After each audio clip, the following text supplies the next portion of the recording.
Good morning friends. नमस्कार मित्रांनो.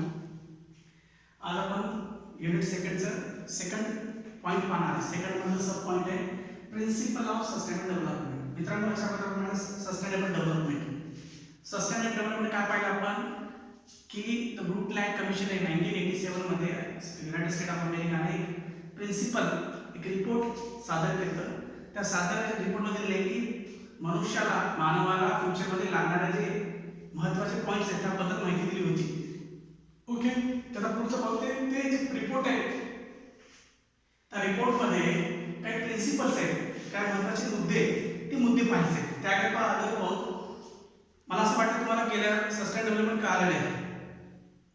ठीक आहे ना, तर आपण पुढे जाऊ. Principle of sustain development. आता आपण सस्टेनेबल डेव्हलपमेंट पाहिले एसडी. इन शॉर्ट त्याला एसडी म्हणतात. SD means sustainable development.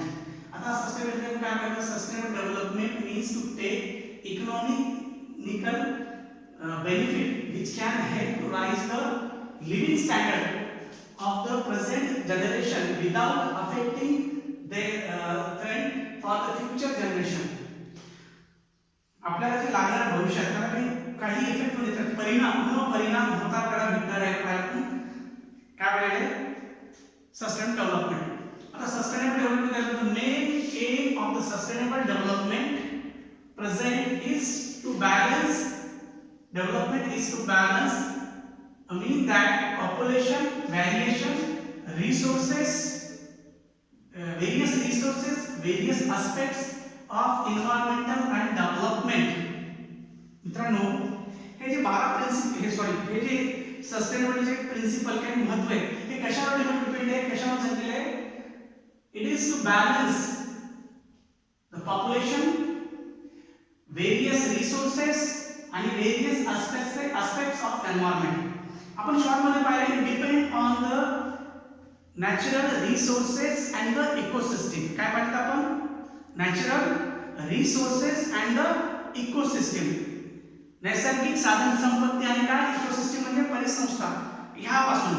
तर ही शॉर्ट काय म्हणले इथं व्हेरियस रिसोर्सेस. आता याचे भरपूर आहेत, renewable, non renewable, man made हे रिसोर्सेस आहेत. नैसर्गिक, अनैसर्गिक आणि मानव निर्मित. आलं का लक्षात?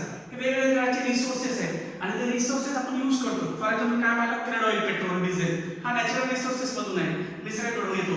आलं का लक्षात? Natural resources. Renewable, non renewable resources आहेत. कोणते? नॉन रिन्युएबल म्हणजे काय? ते पुन्हा त्याला आपण डेव्हलप करू शकत नाही. रिन्युएबल रिसोर्सेस आहेत. रिन्युएबल कोणते? जे जमिनीत कोर्स हे जे आहे तुम्हाला वारंवार भेटतात, टायडल एनर्जी, सोलार एनर्जी, हे तुमचे काय रिन्युएबल. नॉन रिन्युएबल म्हणजे हे असे रिसोर्सेस आहेत. ते पासून मॅनमेड कोणते? मानवापासून निर्मित झालेले, मानव जो निर्मित करतो व्होकॅब्युलरी, प्रेझेन्स ऑफ माइंड, हे सगळे त्याचे रिसोर्सेस आहेत. आलं का लक्षात? आणि हे कशापासून भेटतात? Which is formed by environment. पर्यावरणात कोणते? Natural resources. नॅचरल रिसोर्स पण कुठं? इकोसिस्टम. इथे लक्षात. Then various aspect environment development. यासाठी पर्यावरणाचे आणि निसर्गाचे आणि त्याच्या डेव्हलपमेंट कोणाच्या? मानवाच्या निर्मिती डेव्हलपमेंटसाठी, विकासासाठी. कुठून? पर्यावरणापासून. आलं लक्षात? आता पाहतो पहिलं प्रिन्सिपल, पहिलं पॉईंट आहे कन्झर्वेशन ऑफ इकोसिस्टम. इकोसिस्टम म्हणजे परिसंस्था.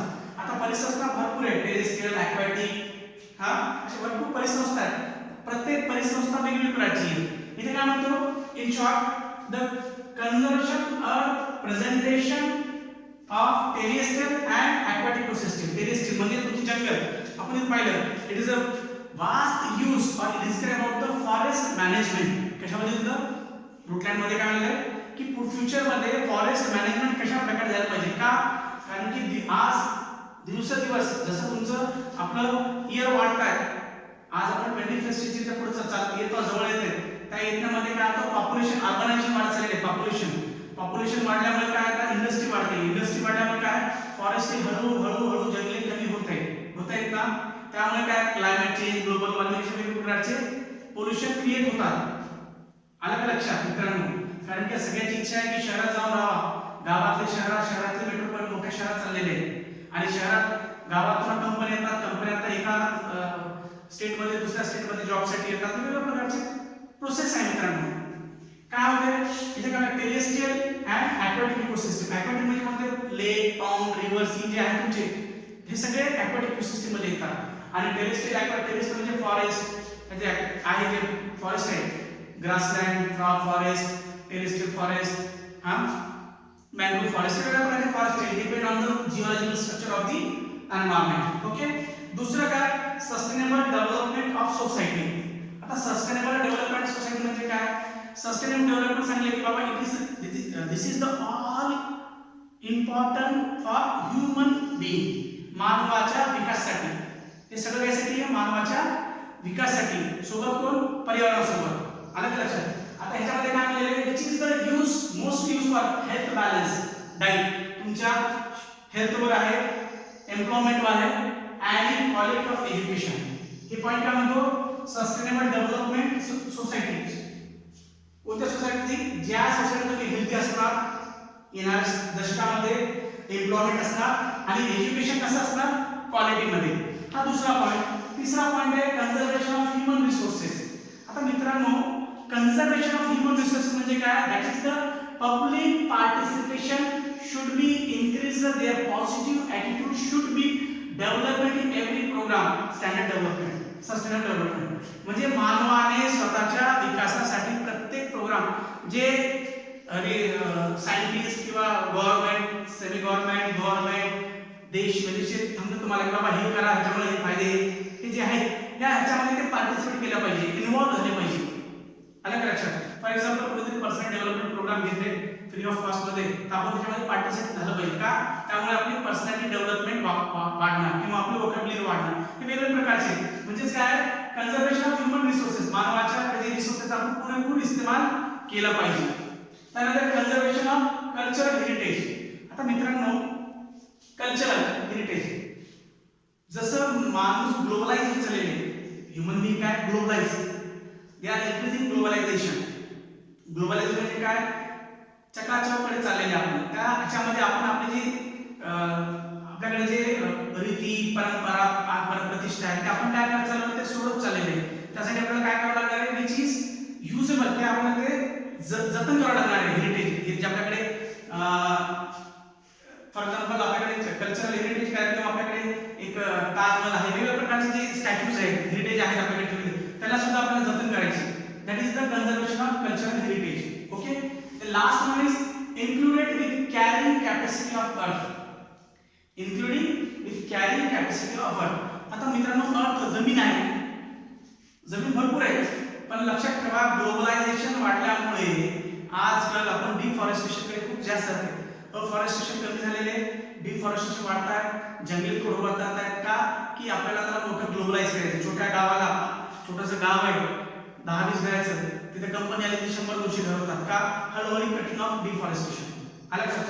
हा काय म्हणतो development the included with carrying capacity of अर्थ development must be within the carrying capacity of the earth. People cannot get those entire things that they require from the earth immediately. For example आपण निसर्गापासून फार उमेद जाऊन बसलेलो की मी हे केले मला लगेच भेटा.